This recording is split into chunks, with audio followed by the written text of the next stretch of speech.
Hello friends, आज हम partial differential equation का क्वेश्चन करेंगे जो कि है obtain the solution of one dimensional wave equation by conical reduction. हम सॉल्यूशन निकालेंगे वन डायमेंशनल वेव इक्वेशन का कॉनिकल रिडक्शन से। अब कॉनिकल रिडक्शन कैसी होती है, जैसे मान लो मेरे पास है D square U upon D X square is equal to zero. ठीक है, ये क्या हो गई, कॉनिकल रिडक्शन होगी। और इसी फॉर्म से हम इसी तरह से हम क्या करेंगे, जो वन डायमेंशनल वेव इक्वेशन है उसका सॉल्यूशन निकालेंगे। तो स्टार्ट करते हैं।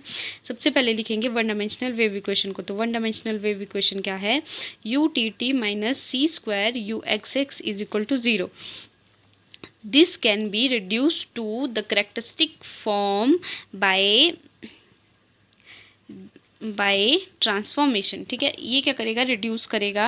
अभी इसी इक्वेशन को हम क्या करेंगे, रिड्यूस करेंगे करेक्टरिस्टिक फॉर्म में। अब करेक्टरिस्टिक फॉर्म क्या होता है, ये एक ऐसी अलजेब्रिक फॉर्म में मतलब हम अभी लिखेंगे कि जिसके ऊपर जो है इस इक्वेशन का सॉल्यूशन मतलब सॉल्यूशन जो है वो डिपेंड करेगा। करेक्टरिस्टिक इक्वेशन होती क्या है, वैसे करेक्टरिस्टिक इक्वेशन का मतलब है हम ऐसी एब्स्ट्रैक्ट इक्वेशन लिखेंगे जिसपे कि आपकी किसी भी मतलब दूसरी जो पार्शियल डिफरेंशिएबल इक्वेशन है उसका सॉल्यूशन डिपेंड करेगा। तो अभी हम ले रहे हैं psi is equal to X minus C T, eta is equal to X plus C T. यह क्या है, गई characteristic form. Now by the chain rule of partial differentiable equation we get. अब चेन रूल क्या होता है, chain rule जो होता है ये वो मेथड है जिससे कि हम किसी जो कंपोजिट फंक्शन है उसका डेरिवेटिव निकालेंगे। ठीक है, जैसे कि ये आपका एक फंक्शन आ गया, तो इसका डेरिवेटिव हम किसकी हेल्प से, किस मेथड से निकालेंगे, चेन रूल से। ठीक है, तो निकाल लेते हैं। U X is equal to U psi of X plus U eta eta x. You Sai की वैल्यू तो है नहीं हमारे पास, तो हम एज इट इज़ पुट करेंगे। अब साई ऑफ एक्स का डेरिवेटिव निकालते हैं, तो कितना आ जाएगा, एक्स एक ही है तो कितना आ जाएगा, इसकी जगह वन आ जाएगा। ठीक है, अब इसमें तो है नहीं एक्स, तो कितना हो जाएगा, ज़ीरो। तो मतलब कितना बन गया हमारे पास, एक्स माइनस सी टी के डेरिवेटिव क्या निकल गया, वन प्लस यू इटा। अब x प्लस सी टी में भी सिर्फ x का डेरिवेटिव निकलेगा, तो x का डेरिवेटिव आ गया वन और इसका आ गया ज़ीरो, तो लिखने की ज़रूरत नहीं है। तो कितना आंसर आ गया आपका, U psi plus U eta. U T is equal to U psi. अब यू टी निकालेंगे तो यू साई और psi of T plus U eta eta T, you psi. अब साई की वैल्यू कितनी है, x माइनस सी टी। अब इसको with respect to T differentiate करेंगे तो कितना आ जाएगा, माइनस सी। एक्स तो ज़ीरो हो जाएगा तो माइनस सी आ गया। अब x प्लस सी टी, अब इधर भी हम t का डिफ्रेंशिएशन निकालेंगे तो कितना आ जाएगा, c आ जाएगा। ठीक है, c। तो कितना आंसर आ गया आपका, u psi minus C plus U eta into C. अब यू टी की वैल्यू कितनी बन गई फिर हमारे पास यहाँ पे, you psi plus U eta और ये जो माइनस सी और सी है ना वो कॉमन आ जाएगा। मतलब हमने यहाँ पे क्या निकाल लिया, सी को common.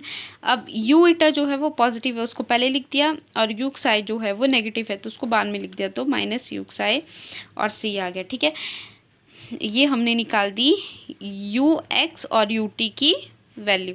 Now in the operator notation we get. अब ऑपरेटर नोटेशन में हम लिखेंगे, तो ऑपरेटर नोटेशन में क्या करते हैं हम, जो एक डिफरेंशिएबल इक्वेशन होती है, जो एक डिफरेंशिएशन इक्वेशन होती है, इसको हम एक ऑपरेशन की तरह ले लेंगे, एक अब्स्ट्रैक्ट ऑपरेशन की तरह ले लेंगे। और फिर हम किसी भी फंक्शन को, जैसे आपके पास ये साई आ गया, ठीक है, हम इसको एक्सेप्ट करेंगे और फिर इससे इसका कोई रिजल्ट निकालेंगे। तो हमने क्या किया, ऑपरेटर नोटेशन ले ली। हम एक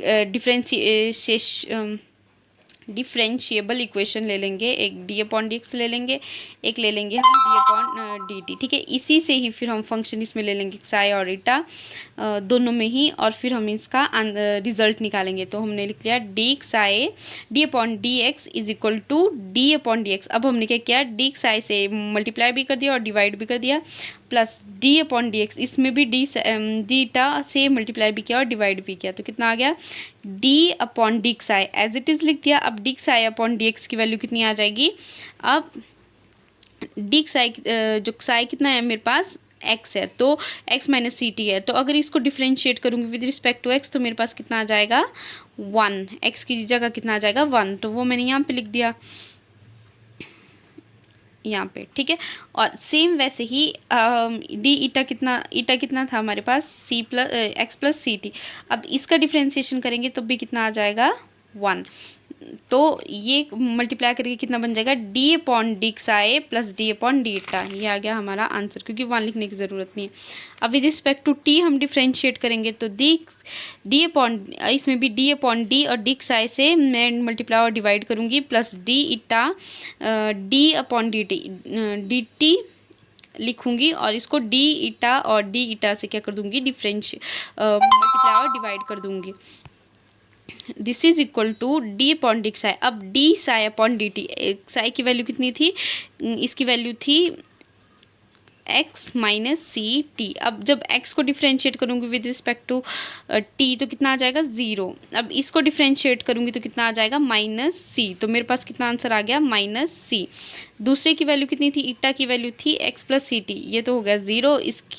इसको डिफ्रेंशिएट किया तो कितना आ गया सी, तो ये आ गया। तो मेरे पास आंसर कितना आ गया, D upon D psi minus C plus D upon D eta सी।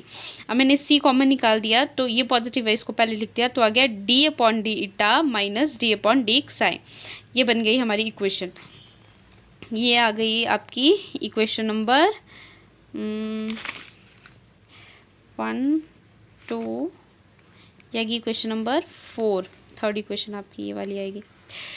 दस we get D square U D X square. अब हमने अभी क्या लिया था, हमने लिया था डी अपॉन डी एक्स। अब हम लेंगे D square U D X square. यही कॉनिकल फॉर्म है ना, इसी तरह से हम कॉनिकल फॉर्म निकाल सकते हैं। तो हमने इसका सेकंड डेरिवेटिव ले लिया, तो कितना आ गया, D upon D x U D U upon D x, D upon D X. अब डी यू एक्स की वैल्यू कितनी थी हमारे पास यहाँ पे, यू एक्स ये है ना, डी ये क्या है, D U upon D x, यही मतलब है ना इसका। तो इसकी वैल्यू कितनी है हमारे पास, D psi plus U psi plus U eta. तो वो यहाँ पे लिख दिया यू साई प्लस यू इटा। अब इसको विद रिस्पेक्ट टू एक्स हम डिफ्रेंशिएट करेंगे, तो डी अपॉन डी एक्स लिख दिया, डी साई और डी साई से हमने क्या कर दिया, इसको मल्टीप्लाई और डिवाइड एज इट इज़ लिख दिया, प्लस अब डी अपॉन डी एक्स फिर से ले लिया, डी ईटा से मैंने डिवाइड और मल्टीप्लाई दोनों कर दिया। अब सॉल्व करेंगे। अब ये तो पहले से यू साई है, इसको डिफ्रेंशिएट किया विद रिस्पेक्ट टू साई, तो कितना आ गया, डबल यू साई प्लस इटा यू इटा डिफ्रेंशिएट किया साई से, तो साई और D psi upon D x हमने कितनी बार किया, ये किसके इक्वल है 1 के, तो वो मैंने लिख दिया। अब यू साई और इटा से डिफ्रेंशिएट किया, तो यू साई इटा प्लस यू इटा और डी इटा अपॉन डी एक्स भी कितने आपके पास 1, तो वो भी लिख दिया। तो आंसर कितना आ गया, you psi plus U eta Sai plus U eta you psi इटा प्लस यू इटा। अब ये दोनों जो है वो कॉमन है, तो इसको कितना लिख दूंगी मैं, 1 + 1 कितना बन गया 2, तो कितना बन जाएगा, यू साइक्स, अच्छा यहाँ पे डबल आएगा, you psi plus you 2 you psi इटा प्लस यू डबल इटा। ठीक है, ये आ गई इक्वेशन नंबर 3। अच्छा हाँ, ये नहीं, ये वाली इक्वेशन नहीं, ये वाली इक्वेशन आएगी, ये इक्वेशन नंबर 3, क्योंकि इसका यूज़ नहीं होगा ना तो इसको लिखने की ज़रूरत भी नहीं है। ठीक है, तो ये आ गई आपकी इक्वेशन नंबर 3। अब D square D T square निकालेंगे, तो D upon D T D U upon D T. अब D upon D T as it is लिख दिया। अब D U upon D T की वैल्यू कितनी है, तो ये है आपका D U upon D T. अब ये कितना है, इसकी वैल्यू है you eta minus U Sai सी, तो वो यहाँ पे लिखेंगे C U eta minus U psi. अब इसको with respect to D T differentiate करेंगे, तो डी और डी टी लिख दिया, डी साई और डी साई से मल्टीप्लाई और डिवाइड कर दिया, plus D upon D T और डी इटा और डी टी से क्या कर दिया, मल्टीप्लाई और डिवाइड। तो कितना आ जाएगा, सी एज इट इज़ आ जाएगा। अब ये यू इटा और साई से डिवाइड करेंगे, U eta psi minus U psi D psi D T is equal to C, नहीं माइनस सी, तो इधर कितना आ जाएगा, minus C plus D upon D eta से करेंगे तो सी इधर आ जाएगा, सी ये वाला सी जो है वो इधर आ गया, डी इटा और इटा से डिफ्रेंशिएट किया तो आ गया यू डबल इटा माइनस यू साई इटा और D D eta upon D T differentiate करके कितना आ गया सी, वो लिख दिया यहाँ पे सी। अब ये कितना बन गया सी इंटू माइनस सी बन गया minus C square U eta एक्साई minus U psi as it is plus C C C square U eta minus U एक्साई eta. अब सी स्क्वायर ये कितना बन गया अलग करके ब्रैकेट ओपन करके माइनस इंटू प्लस कितना बन गया minus C square U eta X psi plus minus into minus कितना बन जाएगा plus C square U एक्साई plus C square U eta minus into plus minus C square U एक्साई eta. अब ये बन गया सॉल्व करके C square U X psi C square U eta और ये minus C square U eta psi और minus C square U psi eta, ये दोनों मिला के -1 कितना बन गया -2 C square U eta Sai. ये हो गई इक्वेशन नंबर 4। अब ये इक्वेशन चाहिए थी U T T minus C square U X X, तो ये मिल गई। अब इधर इक्वेशन नंबर 1 में इनकी वैल्यू पुट करेंगे तो कितना आ जाएगा, ये यू टी टी की वैल्यू यहाँ से पुट करेंगे C square U एक्साई plus C square U eta minus C 2 C square U eta एक्साई minus. अब क्योंकि ये यहाँ पे माइनस है ना तो ये वाला माइनस लग जाएगा इधर, और इधर क्या था सी स्क्वायर इधर मल्टीप्लाई हो रहा था तो वही वाला सी स्क्वायर यहाँ पे भी बाहर मल्टीप्लाई हो जाएगा। ब्रैकेट के अंदर यू एक्स एक्स की वैल्यू लिखेंगे तो वो है U एक्साई plus 2 U psi N plus U eta वो लिख दी यहाँ पे। अब इसको सॉल्व करेंगे तो कितना आ जाएगा, अब ये सी स्क्वायर यू एक्साई है ना और ये माइनस सी स्क्वायर यू एक्साई है तो ये क्या हो जाएगा आपस में कैंसिल, क्योंकि यहाँ पे माइनस है ना यहाँ पे प्लस है, मतलब माइनस इंटू प्लस क्या हो जाएगा माइनस, तो ये कैंसिल हो गया। यहाँ पे भी ये पॉजिटिव है, ठीक है, और ये पॉजिटिव और नेगेटिव क्या बन जाएगा, नेगेटिव बन जाएगा, मतलब ये माइनस सी स्क्वायर यू इटा आ जाएगा तो वो इससे कैंसिल हो जाएगा। अब यहाँ पे बच गया -2 C square U eta एक्साई minus 2 U एक्साई इटा, तो ये माइनस इंटू प्लस कितना हो जाएगा माइनस। अब ये दोनों माइनस के हैं तो ये क्या हो जाएंगे आपस में प्लस, तो कितना बन गया -4 यू एक्साई इटा -4 सी स्क्वायर यू एक्साई इटा इज इक्वल टू 0। अब माइनस कैंसिल हो गया यहाँ पे 0 से, ठीक है, मान लो राइट साइड शिफ्ट हो गया। अब ये 4 भी शिफ्ट कर दो सी स्क्वायर भी, तो वो भी कितना बन जाएगा 0, तो हमारे पास बच गया यू एक्साई एन। अब इसको इंटीग्रेट करेंगे तो कितना बन जाएगा 5 एक्साई प्लस साई इटा, ठीक है, ये दोनों जो है वो आर्बिट्रेरी कॉन्स्टेंट्स हैं। नाउ अब U X T is equal to, अब यहाँ पे इटा साई और इटा की वैल्यू पुट करेंगे तो साई की वैल्यू कितनी थी x माइनस सी टी, वो पुट कर दी, एंड इटा की वैल्यू कितनी थी x प्लस सी टी, वो पुट कर दी। तो ये इक्वेशन हमारे पास आ गई, और ये इक्वेशन क्या है, general equation of wave equation है, general equation solution of wave equation है, ये जनरल सॉल्यूशन है वेव इक्वेशन का, ठीक है। अब ये जो दो है ये क्या बता रहे हैं कि वेव जो है वो ट्रैवल कर रही है, वेव जो है वो ट्रैवल कर रही है। अब ये 5x माइनस सी टी क्या बता रहा है कि वेव जो है वो राइट साइड को ट्रैवल कर रही है, और psi x plus C T क्या बता रहा है कि वेव जो है वो लेफ्ट साइड को ट्रैवल कर रही है। यहाँ लिखा है equation 7 can be interpreted as the wave travelling to the right and the left respectively, मतलब ये राइट को करिए और ये लेफ्ट को करिए। Let us consider U X T is equal to 5x minus C T. अब हम किसको कंसीडर कर रहे हैं, इस वाले पोर्शन को कंसीडर कर रहे हैं।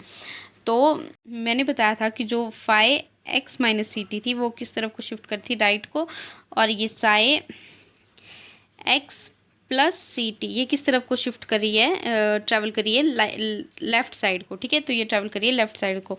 Wave profile in equation 7 are travelling with common speed but in opposite direction along X axis where as their form reduction remain unchanged as they travel.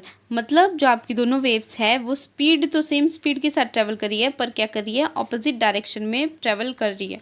अब मान लेते हैं हम एक के आर्बिट्रेरी रियल पैरामीटर को हम ले लेते हैं। अब के हम लेंगे तो जो U X T is equal to कितना आ जाएगा, फाइव। अब के मैंने ले लिया दोनों में ही कॉमन, ठीक है, तो कितना आ जाएगा, फाइव के x minus C T plus psi X plus C T के। अब ये के क्या करेगा, अंदर मल्टीप्लाई करेगा तो कितना बन जाएगा, फाइव के x minus k c T plus psi x k minus k c T, ये आ जाएगा हमारे पास। This also the solution of one dimensional wave equation. ये क्या आ गया आपका पास, सॉल्यूशन आ गया वन डायमेंशनल वेव इक्वेशन का। अब हम क्या करेंगे, जो ये के सी है इसको किसके इक्वल ले लेंगे, ओमेगा के इक्वल। तो अब इसकी जगह क्या पुट करेंगे, ओमेगा, तो कितना बन जाएगा, फाइव के एक्स माइनस के सी की जगह कितना आ गया, ओमेगा, तो कितना बन जाएगा, ओमेगा टी प्लस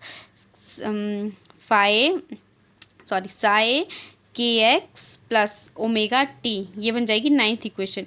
ये भी जो है वो सॉल्यूशन है वेव इक्वेशन का, ठीक है। जब के पुट किया वो भी सॉल्यूशन था, अब के सी की जगह हमने पुट किया ओमेगा, तो वो भी क्या है, वेव इक्वेशन का ही सॉल्यूशन है। Wave travelling with speed which are not the same as C can not describe by the solution of wave equation. अब वेव जो है वो ट्रैवल कर रही है स्पीड के साथ which are not same as C cannot describe by the solution of wave equation. Here kx plus omega t is also called the phase for the left travelling wave. ये क्या आ जाएगा, ये जो आपका kx plus omega t है वो क्या है, फेज है आपका लेफ्ट ट्रेवलिंग वेव के लिए। Thank you.